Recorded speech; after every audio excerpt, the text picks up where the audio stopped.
everybody, it's Dolly and you are watching the Wolf Girl Oracle.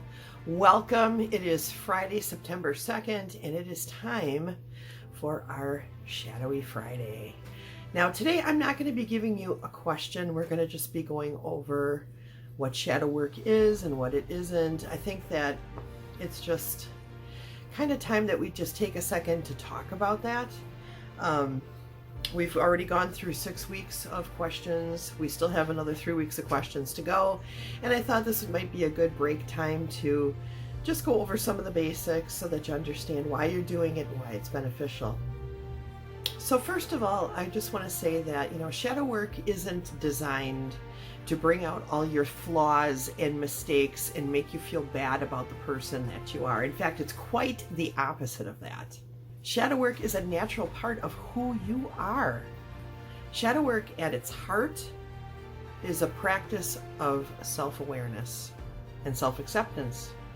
This self-awareness and self-acceptance will lead you to being compassionate towards yourself. That's very, very important. It's very important that you're compassionate and loving towards yourself. Shadow work also helps people work through trauma so that once you've worked through that trauma, you can now accept that part of your life and move forward from there instead of having it suppressed or repressed in your mind where you can't get to it, but it's still affecting your behavior. Now, if you have had some severe trauma in your life, some severe trauma that you're aware of, or even if you're not aware, if you're just thinking there might be something in there that you've forgotten, it might be a better idea for you to start off your shadow work with a professional. And I highly recommend that. I highly recommend that you find yourself a good and trusted counselor or psychiatrist that you can go to and you can do your shadow work with a professional. Now, they know all the signs. If it's something that it's really starting to affect you, they'll be able to help you work through it at that point. So when I'm talking about trauma, I'm talking about the kind of trauma that we all experience. Let me give you an example of a trauma that I had to work through. Now, I have had a lifelong fear of clowns. Not just a dislike of clowns, but like a actual phobia type fear of clowns. If I saw a clown coming towards me, I would turn around and run the other direction, or if one jumped out in front of me, I would be prone to actually going to violence. Not that I've ever hit a clown. I've never hit a clown, but I've gotten very angry and have said some really, really nasty things to some clowns out there. I'm not even kidding. And so a few years ago, I started thinking to myself, where did this come from? Why do I have this crazy, almost violent reaction to clowns? Most clowns are pretty darn benign, so I don't know what this is from. So I went and I talked to my mom, and I'm like, Mom, did I ever have like a bad situation with a clown?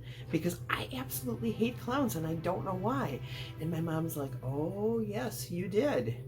When you were a small child, we took you to the Triple I Shrine Circus, and there was a clown who was supposed to be funny, who looked absolutely horrifying, like super scary.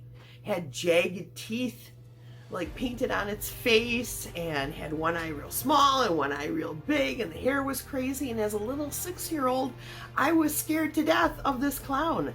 It was so bad that we had to leave the circus, and I had nightmares for days and days and days and days after seeing this clown. Now, the way that my tiny little 6-year-old brain handled this was by suppressing the memory. Threw it way back into the back of my mind, so far back that I don't even remember this particular occurrence. It's only what my mom retold to me. That's the only way that I was able to bring it forward. Now I have some ideas of what that clown looked like and what that situation was, but for all that time, I had no clue. I had no idea. Your brain is supposed to do that. Your brain is designed to help you survive. So it does things like suppress things that maybe, you need to have suppressed, especially if you're a small child. the only way you can move forward in life is if you don't have that kind of fear. So your brain shoves it back there, hides it away, and that's where it stays until you're ready to deal with it. The unfortunate side effect of that fight or flight way that your brain handles things is that it does get suppressed and it does come out later. And that is what was happening to me. Even though I couldn't remember this memory, even though I had no real tangible attachment to this memory, every time I saw a clown, my brain said, whoop, warning, this is something bad. This is something you need to get away from, or you need to fight it. You know, and that's what our brain does. And think of all the little weird childhood things that have happened to you, you know, from maybe being bullied by a classmate to maybe getting some hard criticism from a teacher or from a parent or someone else that was older than you that you really trusted and loved. You know, all those times you were let down by somebody who was taking care of you when you were a kid. You know, all these things add up and they get pushed back into us so that we can move forward in our survival. But that stuff is still there. And it's affecting you and how you deal with people, how you deal with situations. And if you don't do some shadow work, if you don't actually take the time to try to discover why these things are happening to you, you're going to react to situations, and then you're going to have to go through embarrassment and pain and suffering as a result. So for me, finding out all this stuff about the clowns, I still don't like clowns. I'm never going to like clowns. Okay. I'm never going to be like, hey, it's a clown, let's go. I'm never going to be that person. Okay. But I no longer feel frightened by them, and I no longer feel like I need to fight them.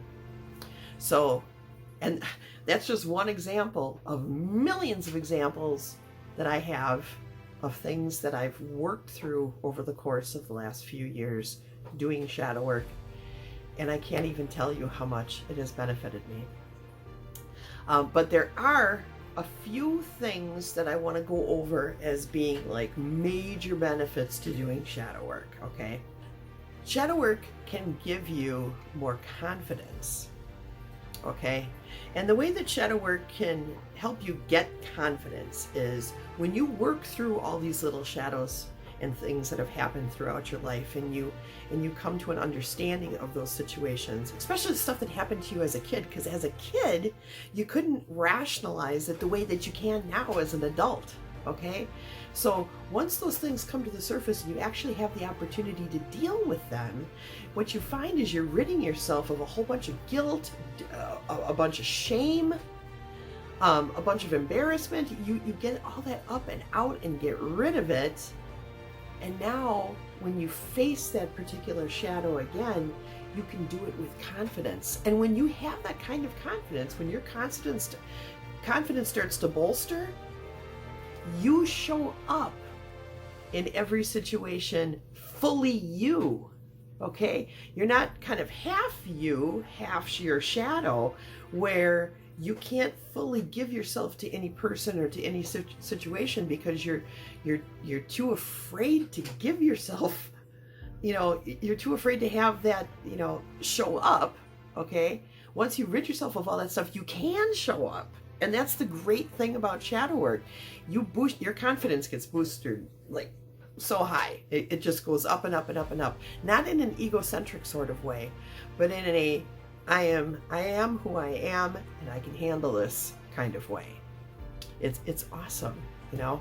I used to be so afraid of so many things. I used to walk down the street and just look at the ground. I couldn't even hold my head up. I couldn't even look at people in the eye. Now I have no problem with that. And I'm hoping that that's one of the benefits that shadow work will bring to you. Another positive benefit that shadow work has for you is it helps you build better relationships with people. Once you've worked through many of your shadows, okay, you no longer project things onto people. And we do that. We project our fears about ourselves onto other people, and we're very judgmental We can become very judgmental of other people because we're afraid of seeing in them what we know about ourselves subconsciously. Okay? So once you tame those projections and you start working with yourself as a reality, what you really are, and fully accepting of who you really are, both the light and shade of who you are, once you're fully accepting that, you no longer are projecting things onto other people. You stop judging people so harshly, so you start to see them with more clarity. And that's going to save you so much time and heartache with people. How many times have you almost been overly compassionate with someone who you were trying to establish and create a friendship with, only to find out that they were terrible people, but you kept trying and you kept trying and you kept trying? Well, a lot of that has to do with your own shadow, how you feel about yourself. You are seeing some quality in them that you also see in yourself, so you want desperately to like this person. You want desperately for this person to be a good person because you're seeing something in them that you also see in yourself. So when you stop projecting yourself onto other people and you start seeing people for who they really are, you might save yourself a lot of time and energy, because when you look at them, you're going to see that this person is not somebody who's going to jive with you. So you're never even going to make the effort to try, and you're going to save yourself a lot of heartache. You know, think about all the people that you've met in your life where you thought, hey, this person seems like they're cool. And then you put a lot of time and attention into them only to find out that, yeah, they're just using you. You know, that happens quite a bit.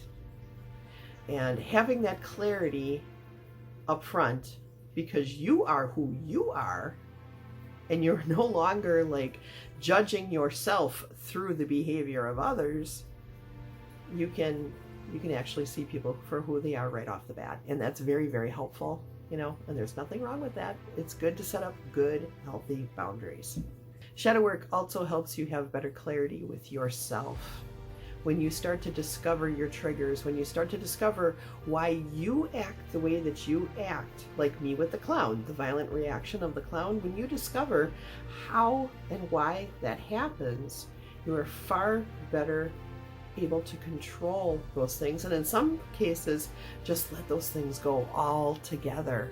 You know, like I said, my fear of clowns is gone. I am no longer afraid of them. So I'm not going to put myself into an embarrassing situation where I'm freaking out and running away because there's a clown there, and then I got to deal with the shame of that later, right? I no longer have that. Now I just look at him like, yep, there's a clown, you know, just keep going. It's not a feeling anymore. Now it's a So having the clarity over your thoughts and emotions like that, that's another great benefit to shadow work.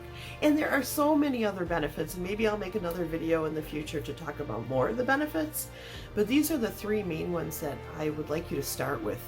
3 benefits that are just going to help you in your everyday life with everything that you're doing at your job, with your relationships, with projects that you decide whether or not to take on, people that you may or may not take on.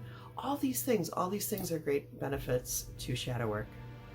So next week we will come back with a question, and we will talk more about shadow work as we go along. And thanks for listening today, you guys. I hope that this brings you a little bit more clarity as to what shadow work is. And if this is the first video that you're watching in this series, please go back and watch the first video. I'm going to put a link in the description below, and start from there and move forward, because all of the questions that I'm presenting to you, I'm doing this to help you to start seeing your mind and how you think through things, and to help you maybe get rid of some of the shadows, or at least bring them to the light. Bring them to the light so that you can deal with them. Okay? All right, well, thanks for watching, everybody. I love you. Have a fantastic Friday, and we'll talk to you all again real soon. Okay, take care. Bye-bye.